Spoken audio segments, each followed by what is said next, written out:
Olá, muito boa tarde. É hoje publicada a mensagem do Papa para o Dia Mundial das Comunicações Sociais, que aborda a temática da inteligência artificial. É sobre esse tema que falamos daqui a pouco com Daniel Catalão, jornalista, que analisa as implicações da inteligência artificial no jornalismo. Primeiro queremos destacar geografias onde persiste a perseguição por motivos religiosos.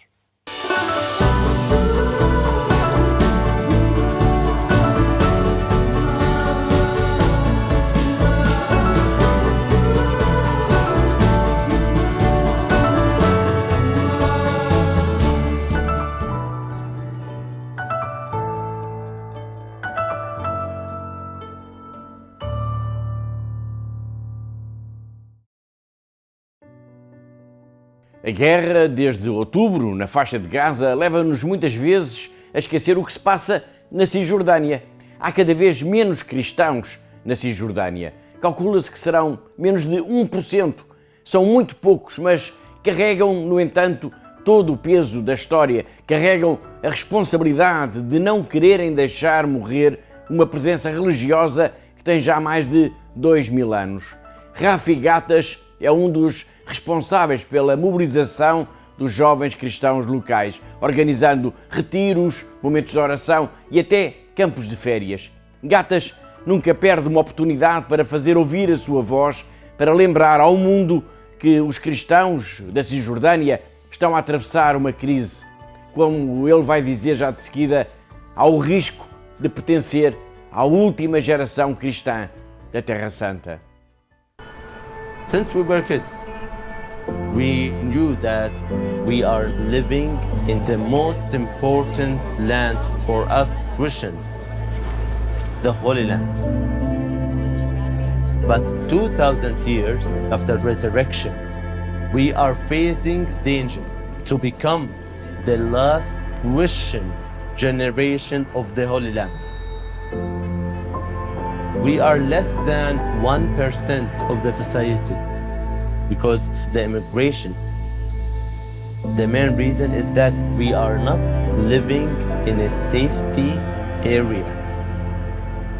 There's a wall surrounded all over the place that separated the land, separated the families, separated Christians of the West Bank from their identity, because many holy places are behind the wall. It's like a prison. And the worst is when sometimes we're doing our processions and religion celebration, some people will come and spit on the cross. Our church leaders, the nuns, they will come and try to destroy, to attack the churches. And the system will not go against them. So we're living sometimes under persecution. All the issues that happen affect spiritual life.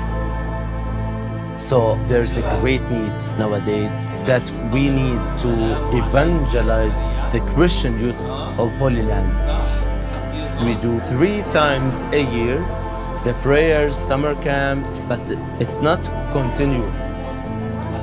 We need support so we can do more. To the benefactors of ACN, please continue your support and continue praying for us, because we don't want to be the last Christian generation in the Holy Land.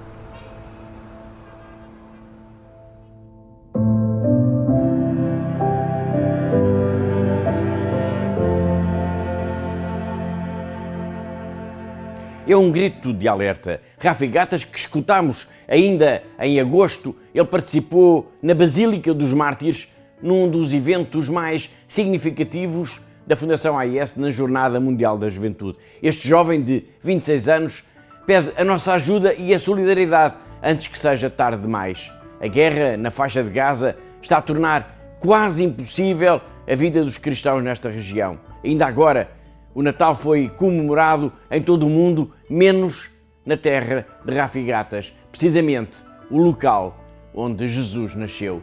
Todas as semanas nós marcamos encontro aqui, porque há uma igreja que precisa da nossa ajuda.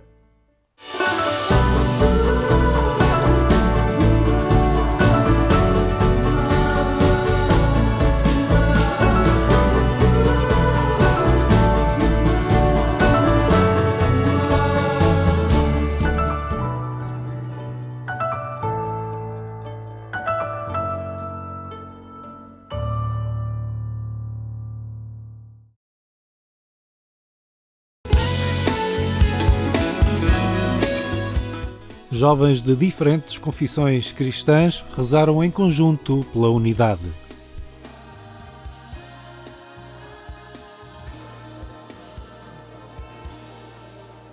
Diálogo com outras culturas e encontros com quem é diferente. São disposições juvenis assumidas em diferentes contextos da vida, também quando o tema é religião. O diálogo entre igrejas, nomeadamente cristãs, foi um motivo para uma vigília numa noite da Semana de Oração pela Unidade dos Cristãos e ocasião para ouvir percursos de unidade a partir da experiência de jovens de várias confissões cristãs. Acho que, acima de tudo, o que tem que prevalecer, e nós cremos que deve ser assim, é a palavra do Senhor. E nós vemos isso em comum com as outras comunidades, que é o louvor e a entrega a Deus. E pronto, esse é o nosso ponto de união, e é isso que nós procuramos o máximo primar, que é pela unidade em Cristo Jesus, aquilo que é adoração em Deus. Então tem sido uma grande oportunidade poder partilhar a palavra do Senhor com as outras comunidades. Estas iniciativas são muito importantes para sensibilizar de facto os jovens para estas realidades que nem sempre foi como hoje é, que vivemos relativamente em paz no nosso país e na nossa religião e na Igreja Católica, e é importante também que os jovens fiquem sensibilizados e que possam ver a importância de rezar pela unidade dos cristãos, porque na verdade seguimos todos o mesmo Jesus Cristo e apesar das diferenças temos muita coisa também em comum. É muito importante nós mostrarmos aos jovens que não é por alguém ser diferente de nós que nós devemos excluir essa pessoa da nossa vivência da fé, e acho que é muito importante eles também conviverem com pessoas que têm vivências diferentes das deles. Além disso, é uma paróquia diferente da nossa e, portanto, trazer os jovens até aqui é uma forma excelente de os incluir nestas dinâmicas diferentes e com outros jovens de outros sítios da cidade. Isso também é muito importante. Deus nos toca de muitas maneiras diferentes, então eu acredito que todo mundo vai ser aqui tocado pela palavra de Deus, porque querendo ou não, nós sempre somos tocados pela palavra de Deus em qualquer área da nossa vida, pode ser no nosso dia a dia, coisas simples, nós só temos que ser atentos para perceber o que Deus está a tentar falar connosco. Hoje viemos como clã, nós também colocámos na nossa carta de clã este conhecer o que está à nossa volta, não é? Para vivermos a nossa religiosidade e a nossa fé, nós também temos que conhecer como é que outras pessoas o fazem, e por isso nós escolhemos vir hoje cá todos, alguns de nós já tinham vindo, outros não, e achamos que realmente é importante conhecer mesmo, estar com outras pessoas que acreditam de uma forma diferente, ou de forma diferente, e dar-nos também a conhecer, para também nos colocarmos ao serviço, que é isso que o clã é chamado, na verdade. Momentos de diálogo e de oração que juntam diferentes confissões cristãs no oitavário de oração pela unidade, na expectativa de encontrar outros momentos que motivam o encontro e o trabalho conjunto ao longo de todo o ano, nomeadamente quando está em causa a necessidade de cuidar do outro. Há o desafio também deste cuidado pelos outros de que falava, portanto, termos projetos comuns para respondermos aos desafios do mundo. E aí, dependendo dos países, por exemplo, cá em Portugal, claramente a Igreja Católica tem a rede da Caritas e outras redes que, pela dimensão da Igreja, cobrem praticamente o país todo, mas outras igrejas têm também serviços importantes que estão a prestar a um nível que a Igreja Católica às vezes já não é capaz de alcançar. Para mim tem sido muito importante o contacto com irmãos e irmãs de outras igrejas, a Igreja Católica e de muitas outras igrejas. Tem-me enriquecido muito na minha própria maneira de viver e de acreditar. E este testemunho eu gostava muito de transportar também e transmitir também a outros mais novos. Para além disto, tem razão, não é necessário eles só ouvirem a nós, os mais velhos, porque eles próprios tomam esta iniciativa. E aquilo que nós, os mais velhos, podemos fazer e devemos fazer, acho eu, é criar momentos de encontro. Já em vários pontos do país onde se procura construir estes itinerários ecuménicos, ou seja, de além da Semana da Oração, que é importante, um ponto importante para o conjunto das igrejas, no sentido de orarmos em conjunto por esta e desejarmos esta unidade, mas também procurarmos formas, espaços, momentos ao longo de todo o ano onde isso possa ser concretizado. Portanto, o Porto já há vários anos que tem esse itinerário proposto e construído. Estamos a tentar construir o mesmo em Lisboa, mas vão já acontecendo várias iniciativas comuns ao longo do ano em vários pontos da Diocese. No oitavário de oração pela unidade dos cristãos, crentes de várias igrejas projetam um trabalho em conjunto que tenha por fundamento a proposta cristã comum e rejeite divisões que, tendo surgido numa época da história, podem também desaparecer anos ou séculos depois. Acompanhe estes e outros temas no portal agência.eclésia.pt. Agora falamos sobre inteligência artificial e jornalismo com Daniel Catalão, que está hoje connosco. Cumprimento, muito boa tarde. Olá, Viva. Obrigado, Daniel, por estares aqui no programa Eclésia. Que mundo é este que estamos a viver desde já e, nomeadamente, que implicações terá e já tem no jornalismo? Olha, há grandes desafios, principalmente porque eu acho que nós estamos a viver um momento de revolução. E como estamos a viver um momento de revolução, não conseguimos aperceber-nos das etapas e como é que isto está a evoluir. E, portanto, a primeira reação que temos e que toda a gente está a ter em relação à inteligência artificial, como quando surge uma tecnologia nova, é um grande receio. E, portanto, estamos sempre a discutir as coisas negativas. É óbvio que em termos de situações positivas ou daquilo que é a parte positiva da inteligência artificial, nós já andávamos a ver, por exemplo, na área da medicina, onde há avanços muito grandes e, portanto, percebemos rapidamente que hoje é mais fácil, em termos de diagnósticos, os médicos perceberem qual é a probabilidade de alguém vir a ter doenças graves. Isto para dar um exemplo que toca muito às pessoas. Na parte da comunicação, aí obviamente que as potencialidades são muito grandes, porque pode vir a ajudar a fazer alguns trabalhos rotineiros, alguns deles até já existem hoje, transcrições, traduções, porém há... Produção de notícias também, já, não é? Sim, também produção de algumas notícias que não requerem propriamente muita criatividade. Escrever uma breve sobre se a Bolsa subiu ou desceu, quais foram as mais cotadas, qual é o tempo, se calhar escrever resultados de jogos desportivos, porque o resultado é aquele. Não, ou seja, não há muito que inventar ali, não há muita criatividade e, portanto, esse tipo de breves até ajuda. O grande problema que se coloca aqui é a desinformação, ou a forma como nós vamos usar a inteligência artificial e com que objetivo. Porque se na realidade nós vemos que hoje já é possível produzir tanta desinformação à mão, escrita por pessoas, uma máquina que consegue escrever textos eloquentes como se fossem humanos, consegue produzir desinformação e escrever aquilo que nós quisermos, com orientações. E essa é a grande ameaça que existe hoje em dia para a sociedade, por isso é que há uma grande preocupação. Ainda mais com estes modelos conhecidos agora como os Large Language Models, como o ChatGPT, acabou por se tornar quase um sinónimo de inteligência artificial, mas são os generativos, aqueles que efetivamente conseguem produzir conteúdos. E aí já vamos à discussão das bases de dados de treino, porque tal como nós aprendemos desde que somos pequenos, vamos para a escola, aprendemos com a família, aprendemos na escola, aprendemos na sociedade, estes sistemas computadorizados também aprendem. Mas aprendem como? É possível com que base de dados, não é? Como é que eles são moldados para depois produzirem esses conteúdos? E esse é um dos grandes dramas que nós temos agora, é a transparência do treino destes modelos, porque em função disso nós vamos ter o resultado. De facto, a desinformação é um problema. A inexistência de deontologia pode ser outro? O grande problema é esse. Saiu a Carta de Paris, os jornalistas, foi produzida a Carta de Paris, que são 10 princípios exatamente que têm a ver com o jornalismo e com a inteligência artificial. E acho que todos já chegámos a uma conclusão, que é...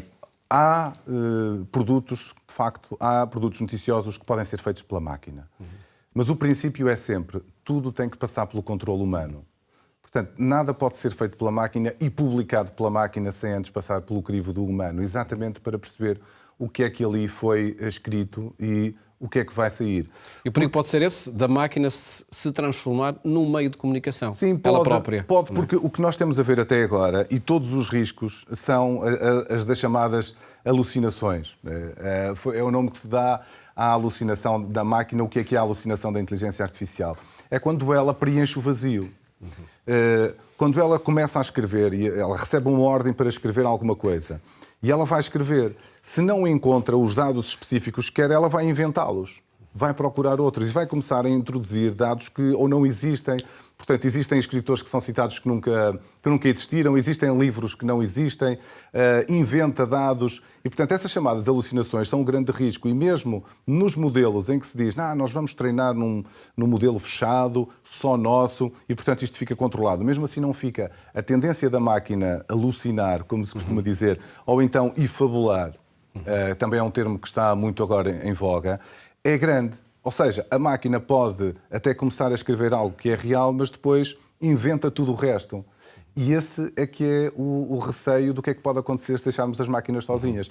Porque basicamente isto é apenas uma questão probabilística. A máquina só tenta saber qual é a probabilidade que vem a seguir e, portanto, preenche os espaços vazios. Ela não sabe o que é que está a fazer. Ao contrário do jornalista que percebe qual é o contexto da notícia. A máquina segue os algoritmos e os algoritmos podem ser cegos. Exatamente, completamente. Falamos da deontologia, de facto, da interferência do jornalista, mas está em causa também o próprio lugar, a função do jornalista e do jornalismo. Também. E esse pode ser um perigo muito real, que já o experimentamos, não é? Sim.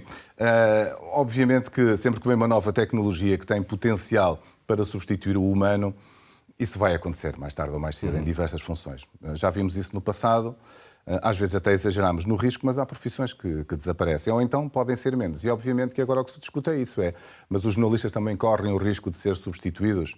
A verdade é que já o foram, em algumas empresas nos Estados Unidos e na Alemanha, em que acabaram por ser. E esse é outro dos riscos que nós estamos a discutir agora em Portugal, que é a propriedade dos média. Quem é que manda nos média? Quem é que compra os órgãos de comunicação social? Com que objetivo? E que facilmente poderá olhar para as máquinas e dizer mas se a máquina me escreve tantas notícias por dia, para que é que eu quero tanto jornalista? Isso é não perceber o que é o jornalismo, é achar que o jornalismo é apenas uma mercadoria, é produzir notícias. E não é isso de que estamos a falar. O jornalismo é um bem social que permite esse discurso público e que permite, obviamente, mediar aqui as coisas. Ora, deixa-me dizer uma coisa muito interessante. Eu fiz um inquérito, eu e o meu colega Alberto Sá da Universidade do Minho, fizemos um inquérito aos jornalistas para tentar perceber exatamente como é que eles estão e qual é a confiança que eles têm até. E devo dizer-te que 57% acham que o diretor nunca os substituiria por máquinas, 56%. 57% acham que as administrações também nunca os substituiriam por máquinas. O que quer dizer que a maioria está convicto que não seriam substituídos.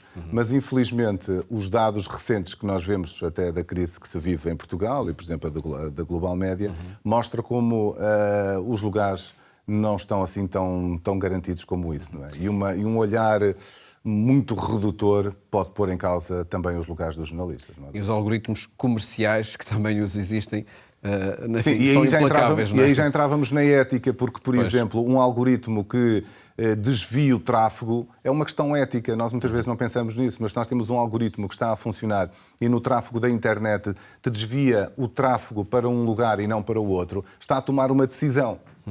Está a tomar uma decisão e que, do ponto de vista da relação humana, é uma questão ética. Não é? Daniel Catalão, deixa-me trazer para aqui o tema da mensagem do Papa para o Dia Mundial das Comunicações Sociais, que é publicado precisamente neste dia, e a formulação do tema é inteligência artificial e sabedoria do coração. É paradoxal esta formulação? Não, eu acho que ele toca no ponto. O coração é aqui a metáfora do humano, não é? Da humanidade. Eu acho que nós estávamos a falar do jornalismo e acho que tem que ser muito isso, que a inteligência artificial realmente vai ser um grande avanço. Nós estamos, como eu disse no início, estamos a viver um momento e, portanto, ainda não temos um desprendimento para podermos analisar tudo. Mas nós não podemos perder a humanização. Nós temos que saber utilizar a inteligência artificial a nosso proveito e não contra nós. Mas também tenho algum receio. Como eu costumo dizer, eu não receio a tecnologia.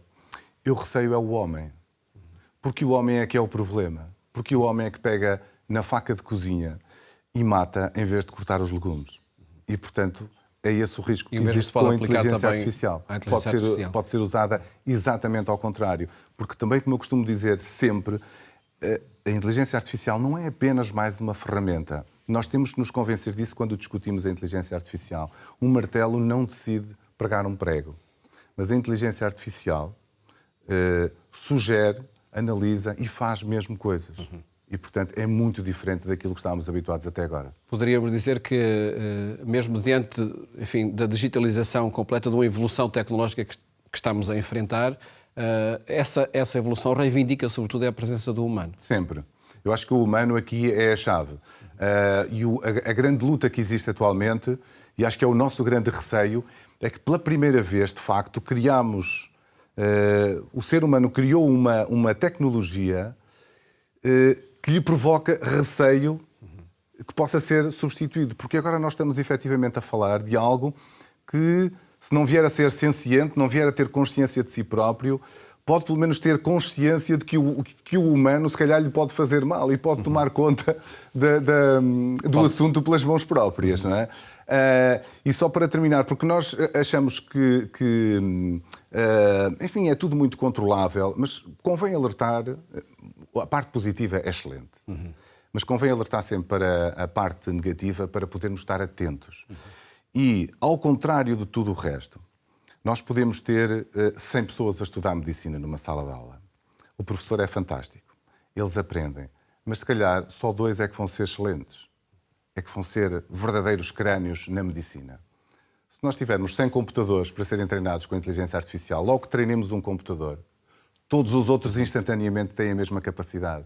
E, portanto, o crescimento é exponencial. E nós não sabemos como é que as máquinas vão crescer, como é que elas vão falar entre elas. Até podem começar a conversar e ganhar uma linguagem própria e nós não sabermos e descobrirmos tarde demais. Não quero lançar aqui um apocalipse, mas convém estar atento a isso. Alertas que é necessário ter, sem dúvida. Daniel Catalão, muito obrigado por esta análise. É um mundo que de facto já é o nosso, não só do cotidiano, mas sobretudo dos jornalismo. Muito obrigado por ter estado aqui no programa Eclésia. E mais logo acompanhe a nossa edição na rádio, na Antena 1, pouco depois da meia-noite. Desejo-lhe uma ótima tarde e até amanhã, se os quiser.